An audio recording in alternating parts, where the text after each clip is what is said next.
Have you taken loans out up to this point against that property or not?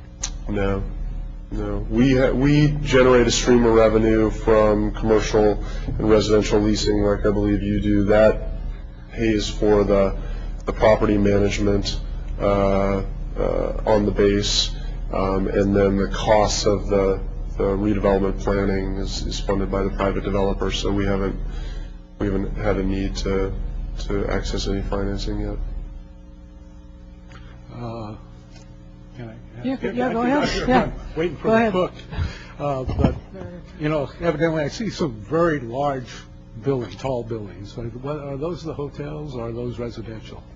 There are, I'd say 50% of the units are in buildings over 15 stories, which sounds like a lot, but if you look at the land use plan, it's about 15, 20 buildings, and there are 4 or 5 that are in the 30 to 40 story range. Those are all residential. There's one which is a condotel, which is well, we'll see if it continues to be a viable product, but pairing luxury condominiums with a hotel makes the condos more valuable because they can access the hotel services.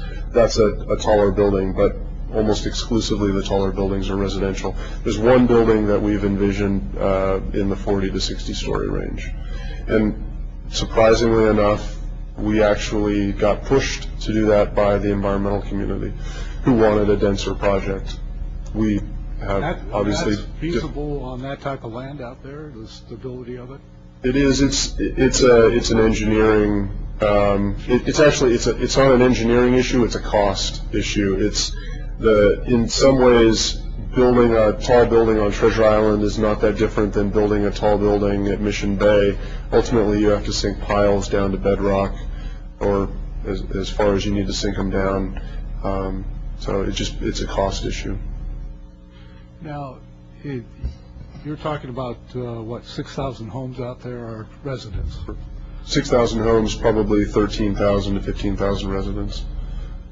Okay, 13,000 residents. Correct. What is the ratio of private cars do you anticipate?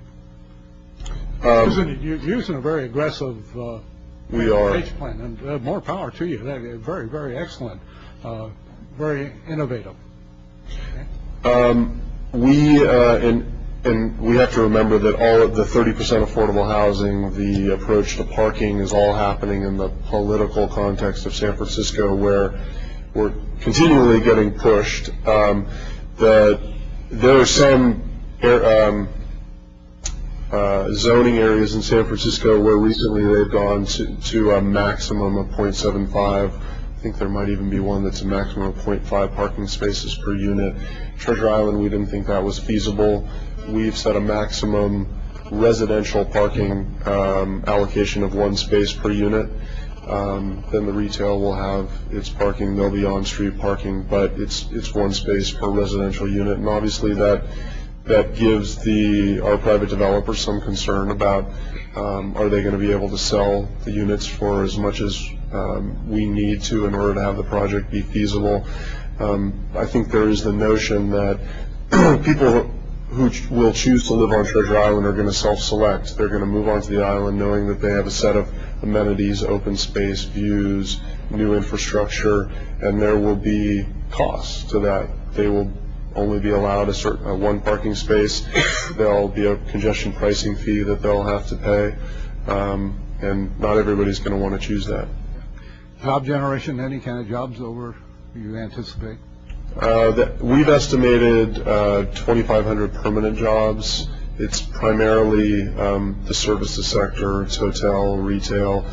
We'd love to have an office component, something that is a reverse commute, so that it's good for mixed-use development, but we're having trouble seeing how Treasure Island is a real attractive office location.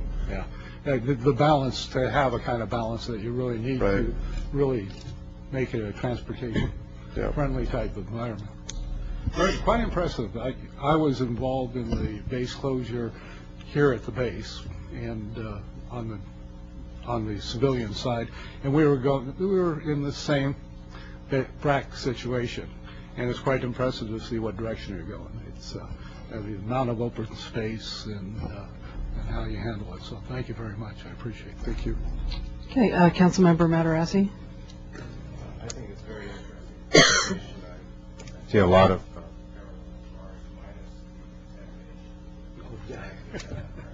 That you are correct. We are not only not a Superfund site, but Treasure Island was never used for, it never had industrial uses on it. It was primarily training, residential. It was a point of embarkation. We estimate, and the Navy obviously thinks it's lower, that the cost of the Navy's, if we assume the Navy's cleanup, it would be about $50 million. We would then need to put another 30, 40 on top of that. So that is definitely a challenge that we still have a cost, but it's not of the magnitude that you all are dealing with. Now, has anyone asked your Board of Supervisors? They act as your redevelopment authority, correct? No, we have a separate redevelopment agency, the Treasure Island Development Authority. However, the Board of Supervisors has to actually approve our project as well. Has anyone on the Board of Supervisors asked about this price? And I know you said you're not sure if you can disclose the price. We have a price tag of $108 million on land that's contaminated and is worth nothing without the infrastructure. In fact, has diminishing value as time goes on. Has anyone asked that question? Is why is the price being exacted on land that's worthless? Because it's not worth anything unless you put over $1 billion of infrastructure on it, right? Oh yeah, we've made the point that if we don't invest $700 million of our own future tax stream, the land has no value, and so if the Navy thinks it's worth hundreds of millions of dollars, that's actually not their money. I'm sure. Well, I know staff commiserates, but I'm curious, as your Board of Supervisors asked the question. You know, they have asked the question. We haven't had public hearings on this issue because it hasn't gotten to the point where we've needed to talk to them about a potential deal with the Navy. We've had that conversation with our redevelopment agency, the equivalent of the ARRA board, and But they're not elected, are they?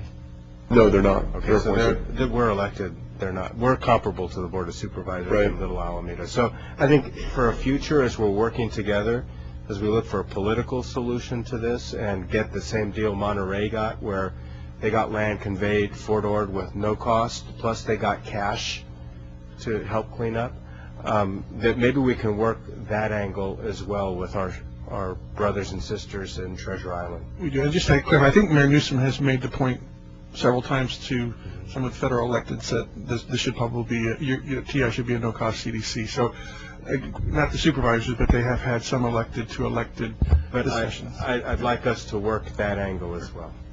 Thank you. Good presentation. Thank you.